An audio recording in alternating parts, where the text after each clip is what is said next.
Salam guru penggerak. Kali ini saya akan mempresentasikan tentang koneksi antar materi, kesimpulan dan refleksi modul 1.1.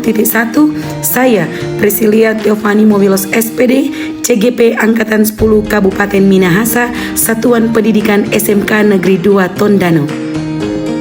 Modul 1.1 Koneksi antar materi. Kerangka pemikiran Ki Hajar Dewantara, pendidikan dan pengajaran tidaklah sama.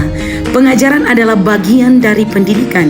Pengajaran adalah proses pendidikan dalam memberi ilmu untuk kecakapan hidup anak secara lahir dan batin. Pendidikan pada hakikatnya adalah menuntun, memberi tuntunan terhadap segala kekuatan kodrat yang dimiliki anak agar ia mencapai keselamatan dan kebahagiaan setinggi-tingginya, baik sebagai manusia maupun sebagai anggota masyarakat. Pendidikan menciptakan ruang bagi murid untuk bertumbuh secara utuh. Pertanyaan pertama, apa yang Anda percaya tentang murid dan pembelajaran di kelas sebelum mempelajari modul 1.1? Sebelum mempelajari modul 1.1, pembelajaran yang saya lakukan yakni pembelajaran yang hanya mentransfer materi pelajaran saja. Kemudian saya menganggap bahwa ketuntasan dalam penyampaian materi lebih penting daripada memahami karakteristik murid. Kemudian saya hanya melihat dari nilai aspek kognitif saja, misalkan saat anak-anak mengerjakan tugas dan ulangan harian.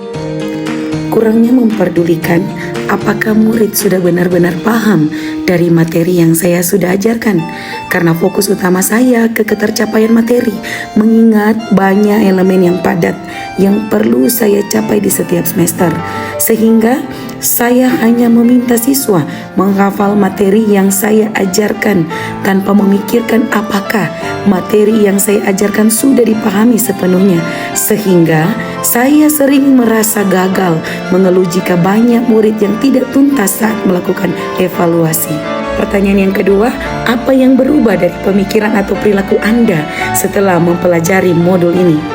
Setelah saya mempelajari modul 1.1 tentang pemikiran KHD, saya menyadari bahwa apa yang saya pikirkan dan saya lakukan selama ini belum tepat. Setelah saya mempelajari modul 1.1, saya menyadari bahwa seharusnya saya melakukan proses pembelajaran secara menyeluruh, dilihat dari aspek pembelajaran, yakni afektif, psikomotor, spiritual, sosial, budaya, dan kognitif. Murid bukan sebagai objek, melainkan subjek pembelajaran, karena murid diberikan kebebasan untuk berekspresi, mengemukakan pendapat, berkreasi sesuai dengan metode dan media pembelajaran yang tepat. Guru sebagai fasilitator dalam pembelajaran.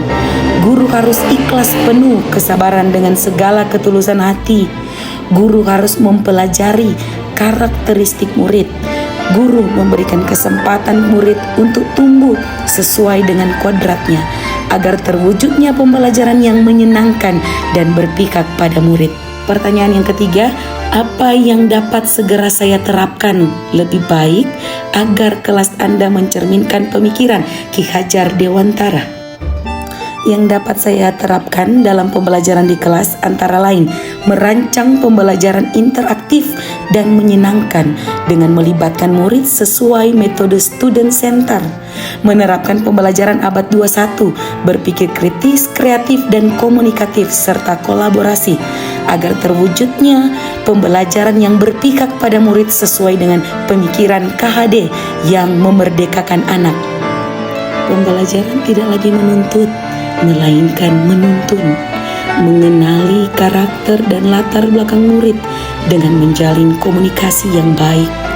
Pembelajaran tidak lagi menuntut tapi menuntun, karena tugas guru adalah memberi tuntunan dan arahan yang baik kepada murid, berusaha memberikan contoh dan teladan yang baik dalam perkataan maupun perbuatan.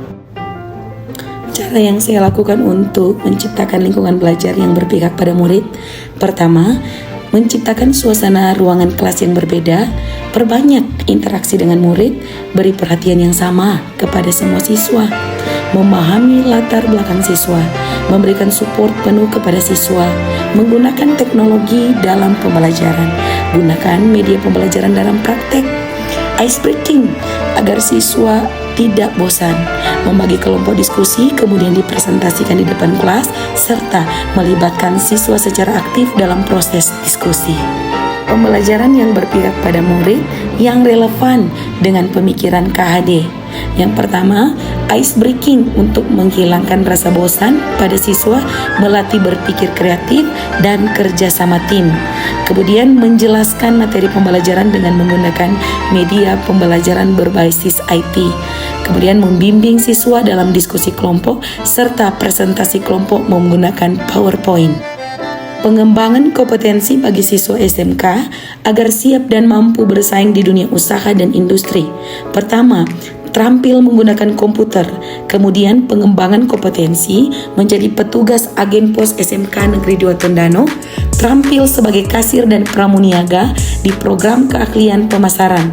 Sinkronisasi atau link and match kurikulum dengan Dudi untuk menyatukan persepsi kaitannya dengan pembelajaran di sekolah atau di dalam kelas agar sesuai dengan tuntutan dunia usaha dan dunia industri di zaman sekarang ini. Sekian dari presentasi saya, terima kasih.